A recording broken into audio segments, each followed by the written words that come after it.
নমস্কার বন্ধুরা, আজ আমি রান্না করছি নিরামিষ ফুলকপি আলুর কষা।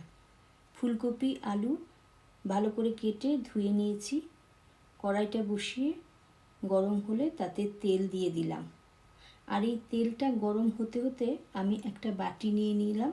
এটার মধ্যে আমি একটু জিরে গুঁড়ো, ধনে গুঁড়ো, তারপর হলুদ আর শুকনো লঙ্কা গুঁড়ো জলে গুলে রাখলাম।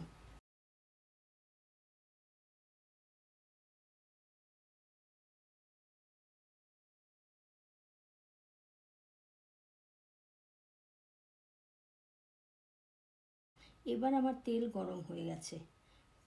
তেলের মধ্যে আমি শুকনো লঙ্কা, এলাচ, দারচিনি আর পাঁচফোড়ন দিয়ে দিলাম।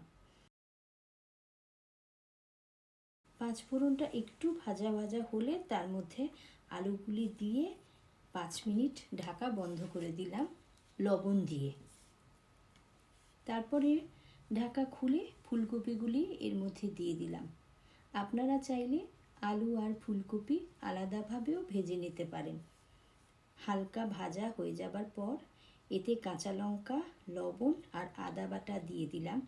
তারপর আগে থেকে রেডি করা গুলে রাখা মশলাটা দিয়ে দিলাম। মশলাটা একটু কষে গেলে তার মধ্যে আমি আন্দাজ মতো জল দিয়ে দিলাম। এরপর মটরশুঁটিগুলি দিয়ে দিলাম। এগুলি ফ্রোজেন থাকায় সেদ্ধ হতে সময় লাগবে না। ভালো করে সেদ্ধ হবার পর জল একদম কমে গেছে, একদম রেডি হয়ে গেছে আমার ফুলকপি আলু কষা। আমি রান্নায় সবসময় চিনি ব্যবহার করি না। আপনারা চাইলে এতে ঘি আর চিনি ব্যবহার করতে পারেন।